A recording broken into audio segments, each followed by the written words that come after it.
మినప్పప్పు డయాబెటిస్ రోగులకు best food అట. మరి దాని గురించి తెలుసుకుందాం. డయాబెటిస్ రోగులకు ముఖ్యంగా కావాల్సింది హెల్తీ డైట్. అంటే ప్రోటీన్లు, ఫైబర్ అధికంగా ఉండే ఆహారం తప్పకుండా తీసుకోవాలి.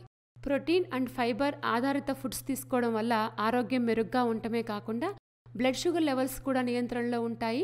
ముఖ్యంగా మినపప్పు ఇందుకు అద్భుతంగా పనిచేస్తుంది. ఆధునిక జీవన విధానం, ఆహారపు అలవాట్లు, జెనెటిక్ కారణాలు అన్నీ కలిసి డయాబెటిస్ వ్యాధిని పెంచుతున్నాయి.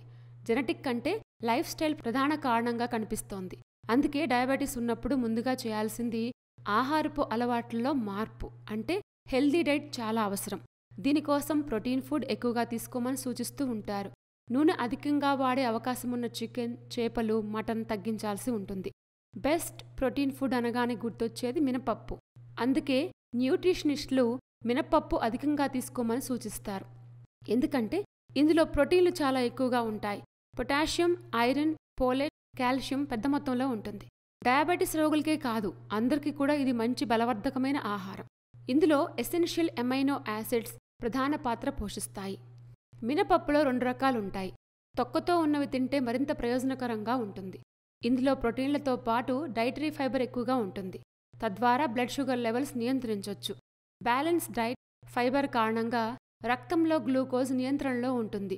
రక్తంలో చక్కెర సంగ్రహణను నెమ్మదించేలా చేస్తుంది. మినపప్పులను కూడా ఇతర పప్పులు వండినట్టే వండాలి. ఇందులో నీళ్లు, కాస్త ఉప్పు, పసుపు కలపాలి. పప్పు తాలింపు అవసరం లేదు. అలాగే నూనె తక్కువగా వాడాలి. డయాబెటిస్ రోగులకు మినపప్పు ఏ రకంగా పనిచేస్తుందో తెలుసుకున్నాం కదా. ఇలాంటి మరిన్ని విశేషాల కోసం మా ఛానల్ సబ్స్క్రైబ్ చేసుకోండి.